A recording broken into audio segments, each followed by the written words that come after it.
Hello students, myself Richa Singhal, lecturer in Mechanical Engineering Department from GPC Jhunjhunu. आज हम automobile engineering ME 206 की unit second suspension system के बारे में आगे पढ़ेंगे।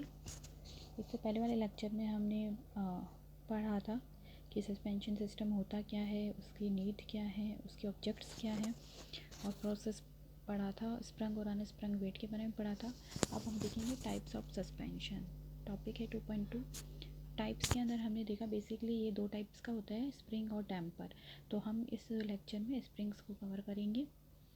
तो स्प्रिंग्स के बारे में पढ़ेंगे। तो स्प्रिंग्स बेसिकली कई टाइप की होती है। स्टील स्प्रिंग्स होती हैं, रबर स्प्रिंग्स होती हैं, एयर स्प्रिंग्स होती हैं, प्लास्टिक स्प्रिंग्स होती हैं। तो जैसा मटेरियल होता है उस हिसाब से उसका नाम है। तो स्टील स्प्रिंग्स हैं। उसके आगे देखते हैं हम टाइप्स। तो फर्स्ट है इसमें कॉइल स्प्रिंग्स। तो कॉइल स्प्रिंग्स क्या होती हैं? कॉइल स्प्रिंग्स हैं वो मेनली इंडिपेंडेंट सस्पेंशन के साथ में यूज़ की जाती हैं। तो इंडिपेंडेंट सस्पेंशन होता क्या है वो हम आगे देखेंगे। एक रिजिड एक्सल सस्पेंशन होता है जिसमें एक्सल होती है वो रिजिड रहती है, और एक इंडिपेंडेंट सस्पेंशन होता है जिसमें जो हर व्हील है वो अपना इंडिपेंडेंट वर्क करता है। तो वो हम देखेंगे आगे किस तरह से होता है। तो कॉइल स्प्रिंग्स का यूज़ है वो मेनली इंडिपेंडेंट सस्पेंशन के साथ किया जाता है, यद्यपि इनको कन्वेंशनल रिजिड एक्सल सिस्टम है उसके साथ भी यूज़ कर सकते हैं।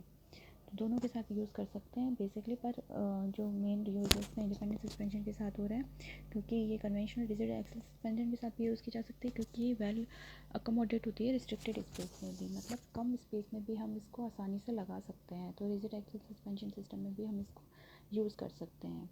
अब इसका फ़ायदा क्या है कि इसमें जो एनर्जी स्टोर होती है पर यूनिट वॉल्यूम वो लगभग जो लीफ स्प्रिंग है उसके कंपैरिजन में डबल होती है। लीफ स्प्रिंग क्या होती है वो हम आगे देखेंगे। तो अब इसका कंपैरिजन अगर लीफ स्प्रिंग के साथ में करें तो उसके कंपैरिजन में जो एनर्जी स्टोर करती है पर यूनिट वॉल्यूम वो लगभग डबल करती है। लीफ स्प्रिंग होती है बेसिकली व्हीकल्स के अंदर, हम जो लाइट व्हीकल्स हैं कार वगैरह उनमें लीफ स्प्रिंग रियर एक्सल और फ्रंट एक्सल के लिए लीफ स्प्रिंग ही यूज़ कर रहे हैं आजकल। तो इसका कंपैरिजन अगर लीफ स्प्रिंग के साथ करेंगे तो इसकी एनर्जी स्टोर है वो पर यूनिट वॉल्यूम लगभग डबल है लीफ स्प्रिंग के कंपैरिजन में। अब क्या होता है, कॉइल स्प्रिंग होती है वो share as well as bending stresses भी ले सकती है, but can't take side thrust और टॉर्क रिएक्शन। लेकिन साइड थ्रस्ट फोर्स और टॉर्क रिएक्शन नहीं लेती है, ये शेयर और बेंडिंग स्ट्रेस ही लेती है। तो इसका डायग्राम हम देखते हैं किस टाइप की होती है। इस टाइप की होती है ये। तो ये जो बड़ी वाली दिखाएंगे ये मेन स्प्रिंग है, और कई बार हम हेल्पर स्प्रिंग भी यूज़ करते हैं। नाम से पता चल रहा है हेल्पर मतलब सहायक स्प्रिंग। तो इसकी ज़रूरत कब होती है? जब लोड ज़्यादा हो जाता है और मेन स्प्रिंग अपना लोड बेयर नहीं कर पाती है, तो हम सहायक स्प्रिंग्स यूज़ करते हैं। ये हेल्पर स्प्रिंग्स हैं वो यूज़ करती हैं। तो कॉइल स्प्रिंग इस तरह से होती है, कंप्रेसिव स्ट्रेस लेती है, बेंडिंग स्ट्रेसेस ले सकती है, लेकिन ये साइड थ्रस्ट और टॉर्क रिएक्शंस नहीं लेती है। नेक्स्ट ये सेकेंड आता है अपना टॉर्जन बार। टॉर्जन बार का डायग्राम देखते हैं हम। इस टाइप से होती है टॉर्जन बार। तो डायग्राम से हमें पता चल रहा है कि एक सिंपली एक रॉड है जो टॉर्जन और शेयर स्ट्रेस दोनों लेती है। कॉइल स्प्रिंग टॉर्जन फोर्स नहीं ले पा रही थी, लेकिन जो टॉर्जन बार है ये टॉर्जन फोर्स ले रही है और शेयर स्ट्रेस भी ले रही है।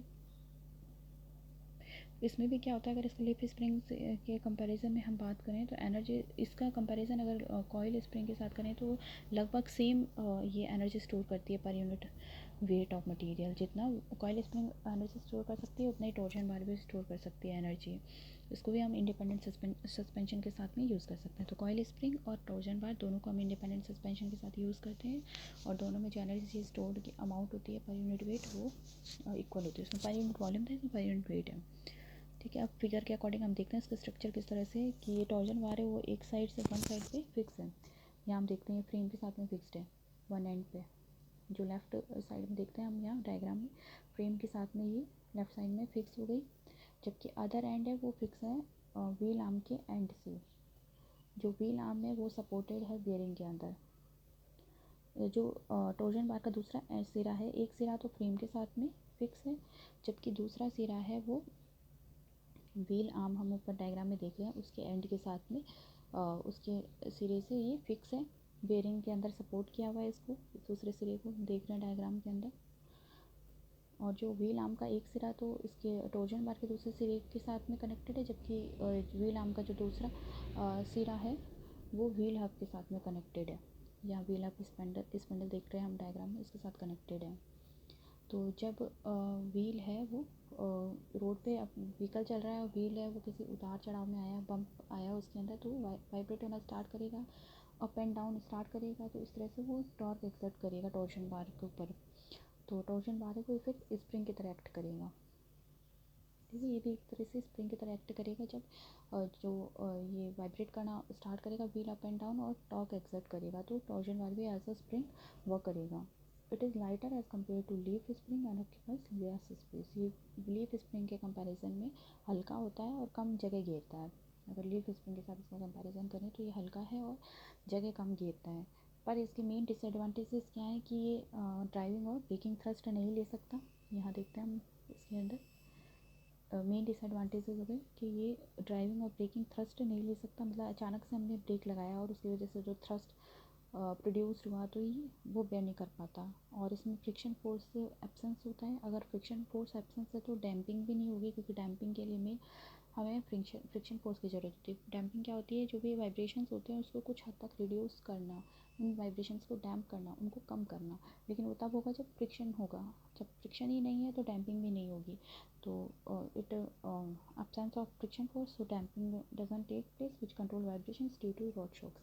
रोड शॉक्स की वजह से जो वाइब्रेशन आते हैं उनको कंट्रोल करने के लिए डैम्पिंग की ज़रूरत होती है, लेकिन डैम्पिंग फ्रिक्शन फोर्स पे वर्क करता है, लेकिन इसमें फ्रिक्शन फोर्स की एब्सेंस होती है। ठीक है, ड्राइविंग थ्रस्ट नहीं लेता और जो रोड शॉक्स पे फ्रिक्शन फोर्स की एब्सेंस है तो इसमें डैम्पिंग भी प्रोड्यूस नहीं होती। तो ये टॉर्जन बार के बारे में हो गया। Thank you so much.